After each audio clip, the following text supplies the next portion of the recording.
नमस्कार। स्वागत है आप सभी का मेरे YouTube चैनल पर। इससे पहले हम स्वनिम विज्ञान का अध्ययन कर रहे थे और हमने स्वनिम को लेकर के काफ़ी बार चर्चा की, अध्ययन किया। स्वनिम क्या है, ध्वनि क्या है, इन सब को लेकर के।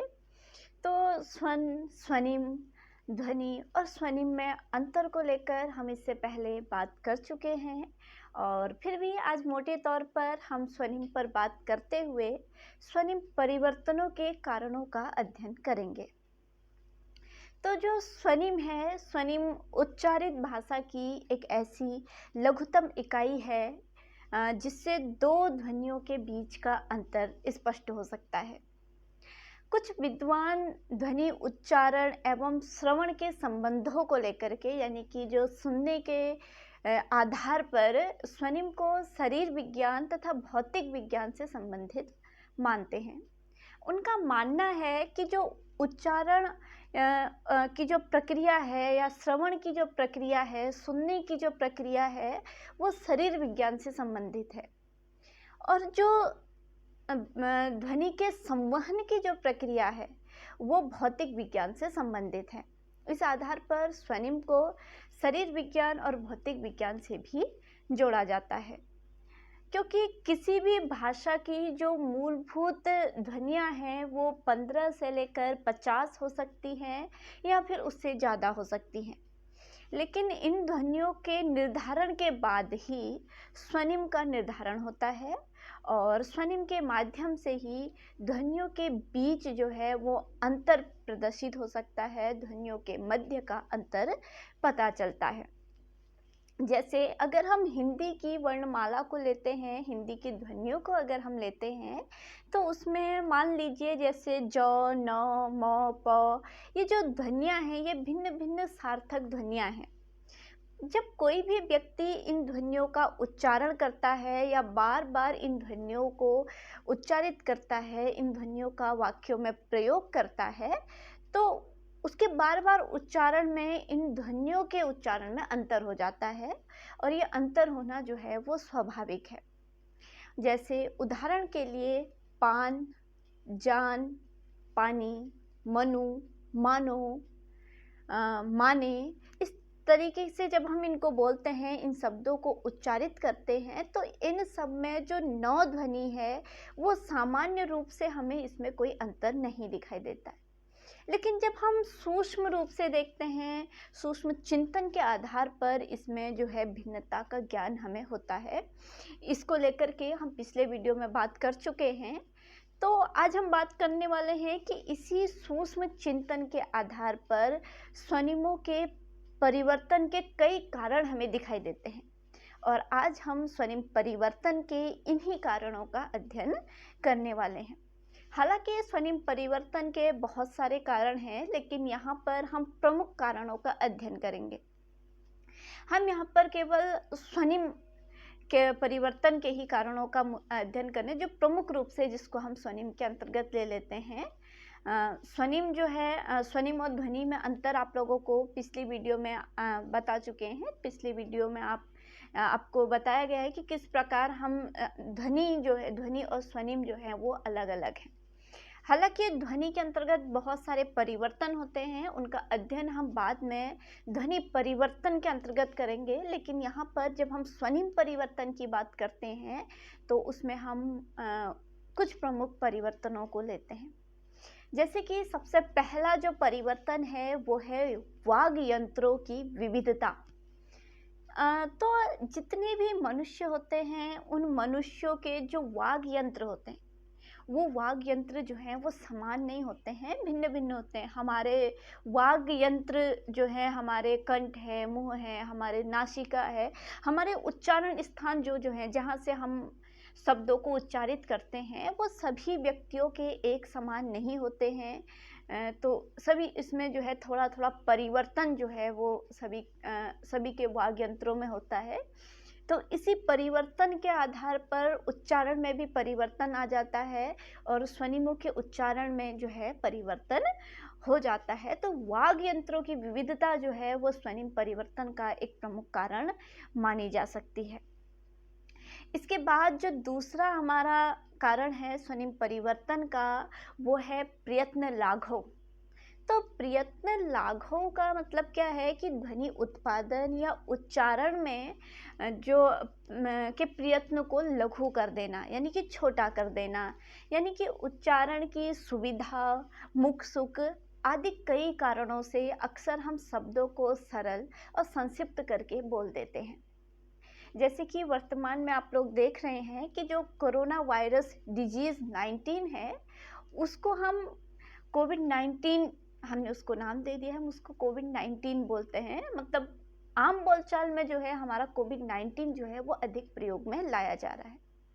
ऐसे ही जैसे हमारा टेलीविज़न है, टेलीविज़न को हमने टीवी उसका लाघव कर दिया, हमने उसको लघु कर दिया, छोटा कर दिया, तो टेलीविज़न का टीवी, अब ही का अभी, तब ही का तभी, ये सारे जो शब्द हैं ये लाघव के आधार पर प्रयोग किए जाते हैं।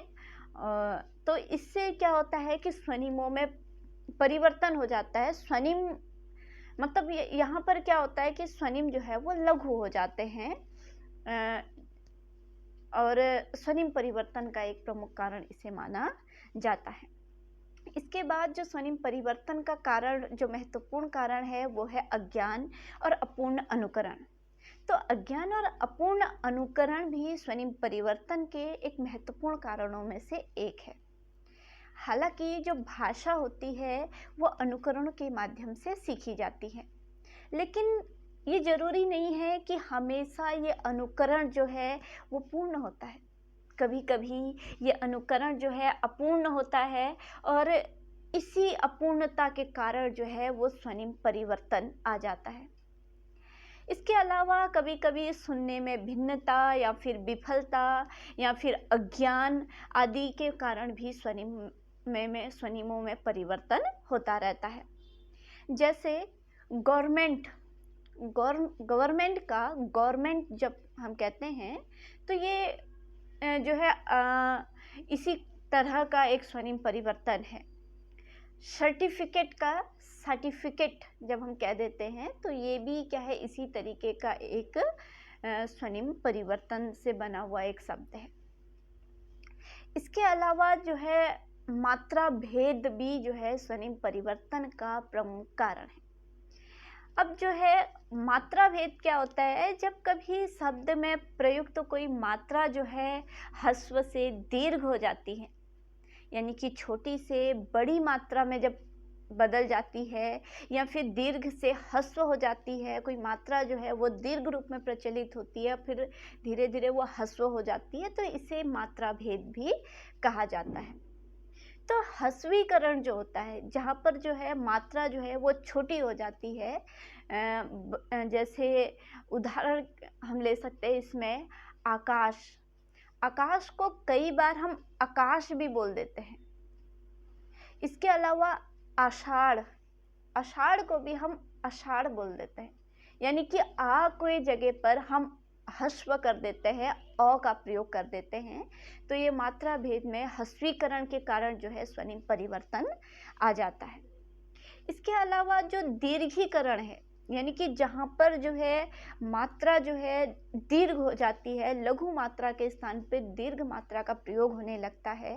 ऐसे भी कई उदाहरण है, जैसे एक दो उदाहरण है यहाँ पर, दुग्ध का दूध, ऐसे ही पुत्र का पूत। ये ऐसे उदाहरण है जिसमें कि जो लघु मात्राएं थी वो क्या हो गई हैं, दीर्घ हो गई हैं। इसके अतिरिक्त जो है स्वनिम परिवर्तन का एक प्रमुख कारण हमारा है घोषीकरण और अघोषीकरण। ठीक है, तो घोषीकरण और अघोषीकरण, तो घोषीकरण अघोषीकरण आपको पता होगा, यानी कि घोष ध्वनियाँ वो होती हैं जिनको उच्चारण करने में जो होते हैं कंपन होता है। जैसे हमारी ग, घ, ङ, ये क्या है, ये हमारी घोष ध्वनियाँ हैं।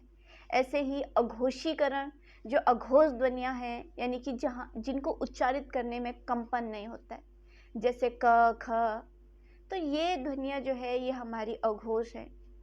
तो जब घोषीकरण होता है, तो घोषीकरण में क्या होता है कि अघोष ध्वनियाँ जो होती हैं वो घोष हो जाती हैं। जैसे कुछ उदाहरण है, जैसे काक, काक का काग हो जाना, यानी कि क के स्थान में गौ का प्रयोग, यानी कि घोष वर्ण का प्रयोग हो जाना हमारा घोषीकरण का उदाहरण है। सती, सती का सदी हो जाना, त की जगह द का प्रयोग, तो ये क्या है, घोषीकरण के उदाहरण है। तो इससे भी जो है स्वनिमों में परिवर्तन हो जाता है। इसके अलावा जो है जो हमारा अघोषीकरण है, अघोषीकरण के अंतर्गत क्या होता है, जो घोष ध्वनियां हैं उनकी जगह पर अघोष ध्वनि का प्रयोग होने लगता है।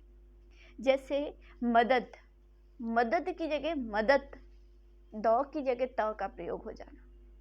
खूबसूरत, खूबसूरत की जगह खूबसूरत, कभी कभी बोलने में जल्दबाजी, कई कारण होते हैं इसके, तो हम खूबसूरत भी कह देते हैं। तो ये भी क्या है, हमारा अघोषीकरण का उदाहरण है। इसके अतिरिक्त जो स्वनिम परिवर्तन होता है उसमें जो प्रमुख है वो है अनुनासिकीकरण। अब अनुनासिकीकरण के अंतर्गत क्या होता है कि जो निरानुनासिक ध्वनियां हैं, यानी कि जो अनुनासिक ध्वनियां नहीं है, ऐसी ध्वनियां जो नाक से नहीं बोली जाती हैं, उनको हम क्या कहते हैं, निरानुनासिक, यानी कि नाक से नहीं बोले जाने वाली ध्वनियां जब अनुनासिक ध्वनियां हो जाती हैं, जब नाक से बोली जाने लगती हैं या फिर वो शब्द जो है उस रूप में परिवर्तित हो जाते हैं, तो स्वनिम में परिवर्तन आ जाता है। जैसे उदाहरण से आप समझेगा, जैसे सत्य, सत्य का सांच, सत्य का सांच जब हम कहते हैं तो ये हमारा नासिकीकरण हो जाता है, नासिक्य ध्वनि में परिवर्तित हो जाता है। सर्प का सांप, श्वास का सांस, तो ये इससे क्या हो जाता है, स्वनिम परिवर्तन हो जाता है। तो कुछ प्रमुख स्वनिम परिवर्तन हमने यहाँ पे बात की, उनका अध्ययन हमने यहाँ पर किया। इसके अतिरिक्त अगर आपके स्वनिम से लेकर के या स्वनिम परिवर्तन, स्वनिम ध्वनि गुण या स्वनिम गुण, स्वनिम गठन प्रक्रिया आदि को लेकर के यदि आपके कोई प्रश्न हो तो आप कमेंट बॉक्स में कमेंट करके आप पूछ सकते हैं, उसका आपको जवाब देने की कोशिश मैं करूँगी। वैसे आज का ये वीडियो जो है ये स्वनिम को लेकर के हमारा आखिरी वीडियो है। इससे पहले हम सभी स्वनिम के भेदों को लेकर, स्वनिम की परिभाषा को लेकर के, स्वनिम गुण इत्यादि के बारे में हम बात कर चुके हैं। फिर भी कुछ किताबों में अलग अलग नामों से अलग अलग चीज़ें दी गई हैं, तो किसी भी प्रकार की कोई असुविधा यदि आपको हो या कोई कन्फ्यूजन्स हो तो आप कमेंट में कमेंट कर सकते हैं। आज के लिए इतना ही। आप सभी का बहुत बहुत धन्यवाद।